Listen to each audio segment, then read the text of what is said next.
brothers and sisters, I would like to focus not on the Sunday reading, but on the second reading, which is for the fathers of the Seventh Ecumenical Council, who the Church remembers today. Now, this council took place in the 8th century, the year 787, and it was the first restoration of icon veneration, because iconoclasm, which was a terrible sort of illness, had two periods, up to the 7th Council, and then it began afterwards again in the 9th century. What it shows, this phenomenon of iconoclasm, it shows what the state is about. That the state, even if it's not pagan, like the Roman Empire, even if it calls itself Christian, the state represents the world. It can never mix with the church, because the church is not of this world, and the state is of this world. And the aims and the methods of church and state are very different. And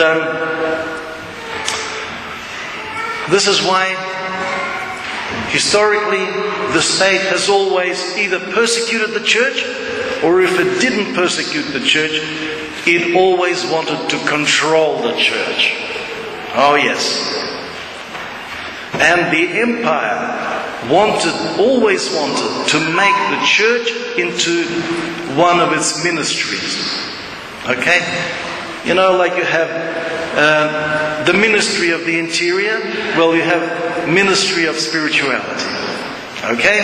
And that was all controlled by the state. And this is the reason why the Byzantine Empire fell in 1453, and the Russian Empire fell in 1917, because the government, the state, the world wanted to control the church and to tell the church what to do. Right? See, the world which manifests itself structurally through the state, the empire, whatever it may be, it doesn't mind religion as such, as long as God is at a safe distance. He can't be too close, you see. But today's memory of the restoration of icons is a reminder that He is with us. Okay? We see Him, you can't hide Him, and He is looking at us. Right? Christ is with us. The church is the light in Christ. It's not a ministry of spirituality. I want to tell you a couple of stories today, very quickly. First one, because, see, my interest before I even began thinking about becoming a priest, and by the way, here's a little app. On the 18th of November, I'll be telling you why I became a priest for the fundraiser. Now, I read history, and this was going to be my profession. And I studied church and state. This was in first year history. Church and state in Europe since the 1500s. And I'll tell you a story about Louis XIV. He had a private chapel in his palace, and it was set up like this.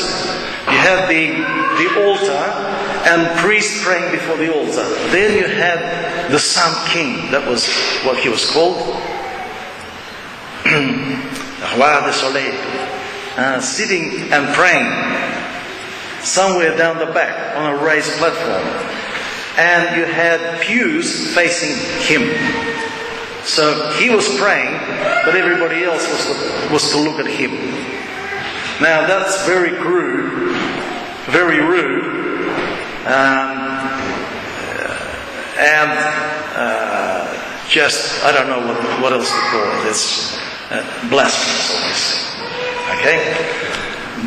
But it illustrates what the relations of the church and state were about, and how the state always viewed the church. Okay?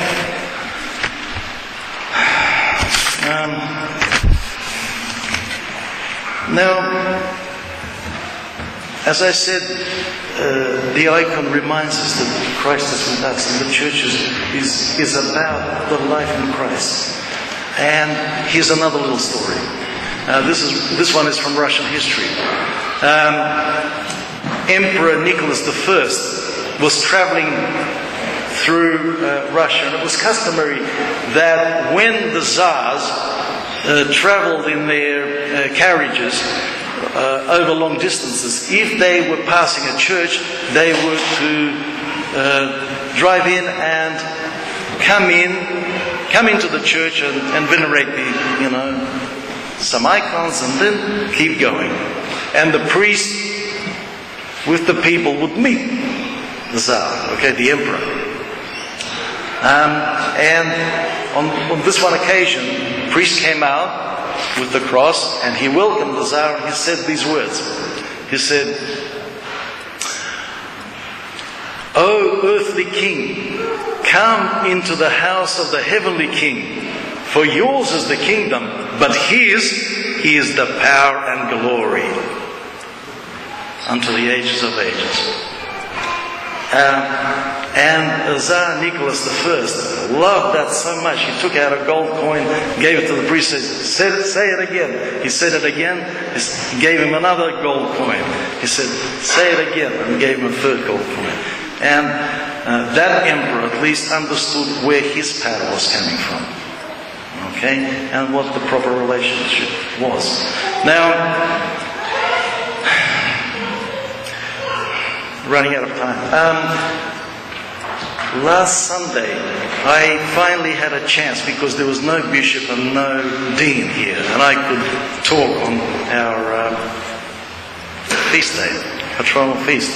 And I've been itching to say what I said last time for a long time, that festivities in the church are not about Martha, they are about Mary. Okay? The spirit is first. The spiritual aspect is first. And then, the external aspect. Yes, we had a party, that was all good. But let's not turn the church into something that is just psychosomatic. Okay? Soul and body, but no spirit.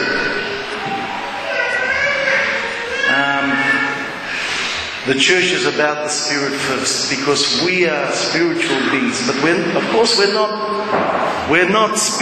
bodiless spirits. We do have a body, we do have a soul, and they do need to be taken care of. But these things are secondary.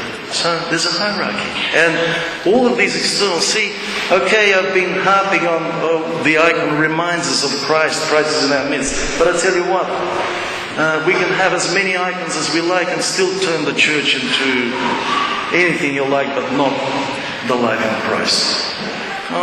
Human beings can do it very easily.